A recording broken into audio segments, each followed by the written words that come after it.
What did the Alaska meeting accomplish? Welcome to Law and Society. Please subscribe. I want to spend a little bit of time on this because all this was the biggest distraction Donald Trump has thrown at the American people and at the world by meeting with Vladimir Putin in Alaska. It has done nothing for Ukraine. There's no ceasefire, no deal, and Donald Trump essentially is now passing the buck over to Ukraine and Europe, saying it's Ukraine's decision. That's always where he was going to go, and he's going to blame Zelensky when Ukraine doesn't accept Russia's terms of giving up Ukrainian land. This summit, however, accomplished the unintended, or for Putin it was intended, for America and for Donald Trump. It's hard to tell whether Donald Trump intended it or not, but it's been 10 years that we're seeing this same sort of normalization of Putin coming out of Donald Trump's mouth. So by inviting Vladimir Putin to Alaska, Donald Trump is normalizing Putin to the world.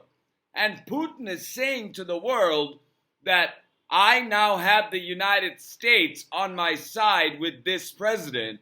So my power is multifolded because of American acquiescence. So,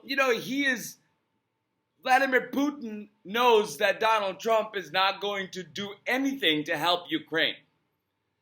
Don't be surprised if you see Donald Trump attempting to or successfully, doing away with sanctions against Russia and probably trying to bring Russia back into the global fold, this war criminal against whom there's an International Criminal Court warrant, Vladimir Putin, in Alaska, telling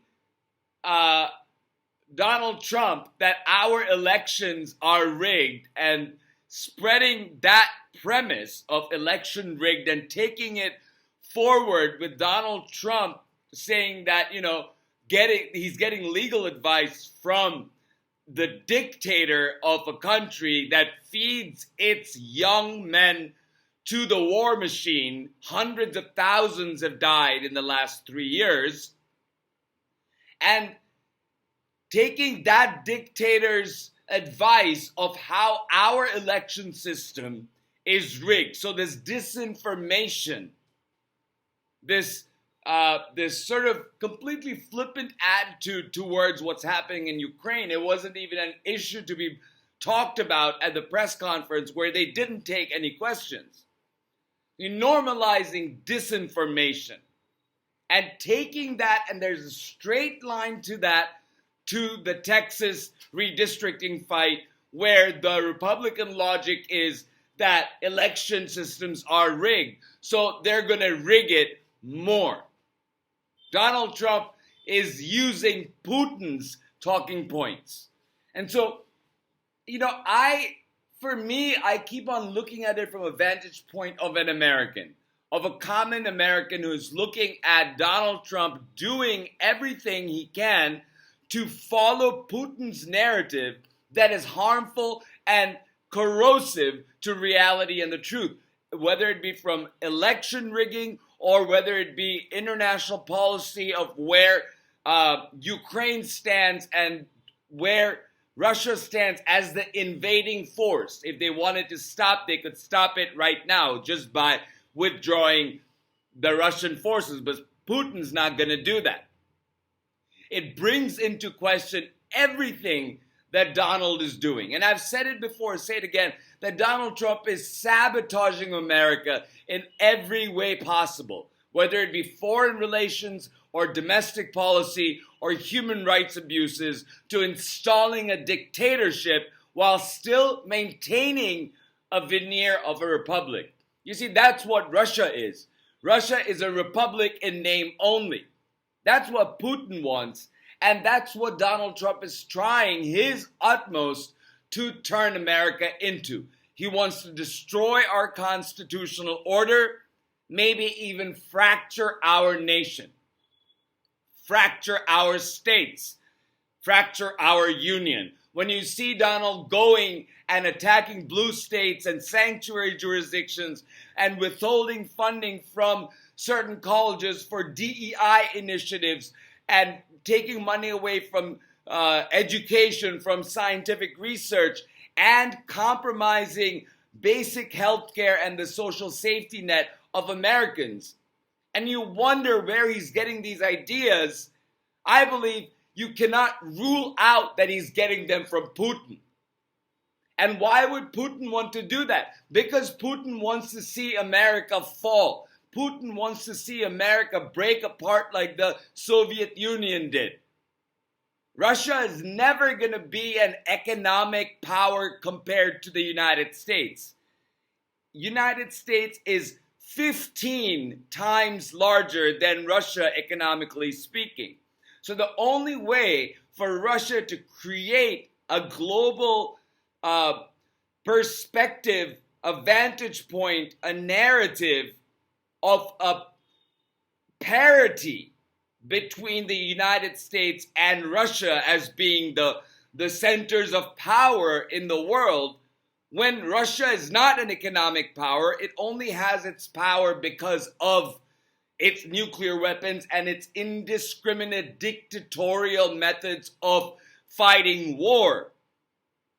And that's what he wants Russia to strengthen itself into being, and do it on the backs of America while pushing America down, while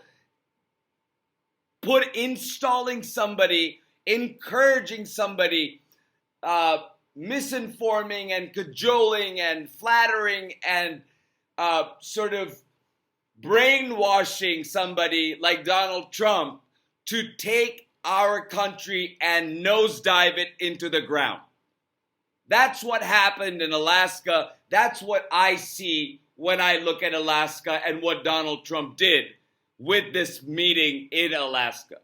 Nothing of substance, but a whole lot of propaganda that Putin can now take back to his country, and a whole lot of propaganda that Donald Trump can now use in order to move forward, because he's going to say, yeah, Putin says there's election rigging. I agree with him. You know, this Russia hoax thing, it's all a hoax. We know from the Mueller report that there was Russian influence in the 2016 elections. Didn't rise up to the level of interference. It didn't rise up to the level of actually changing the votes. But there was influencing and some level of coordination, whether it be intentional or, you say it out in public and therefore it happened and so it cannot be wrong. That type of sort of open warfare through propaganda. This is a perpetuation of that, paid by American taxpayers on American soil, amplifying Russian propaganda. Just an example, Trump says, Vladimir said just a little while ago, I said, I've never seen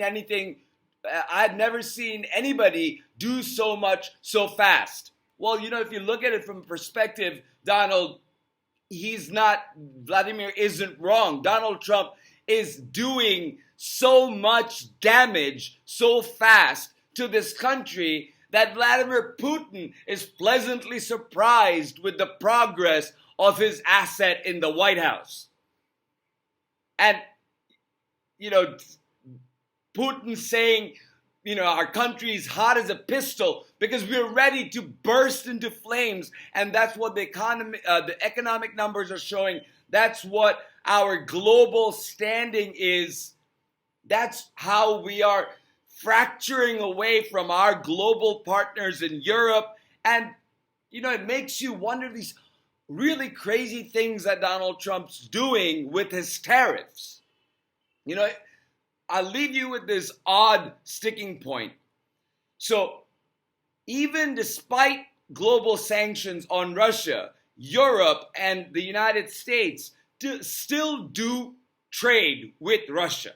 There's billions of dollars of trade happening with Russia. And there's oil going from Russia to China, oil going from Russia to India.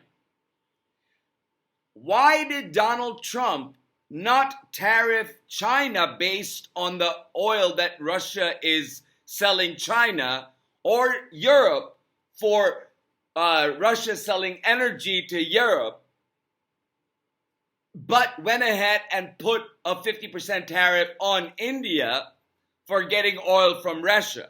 That's a disparity, and I'm not entirely sure what the goal is here, is whether to influence India, push it to more tariff demands, or to weaken India's ties with Russia, or to weaken India's ties with America.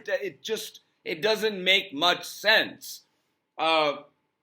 Because India is a growing power in the world, and you would think that Donald Trump would want to get closer to India as a way of pushing Russia to stop invading Ukraine, but he is in many ways pushing India to push Russia to withdraw from this fight. It doesn't make sense. But if you find meaning in that, please let me know. Why is he not tariffed? Or is it because he's already tariffed China to the hilt? Is it because Russia has already been sanctioned to, Kingdom Come? Is it because of that? Or is it because of an animosity towards India?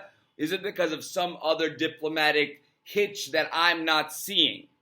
So if you have the answer to that, please leave it in the comment box, and I'd be happy to sort of discuss that and think about that.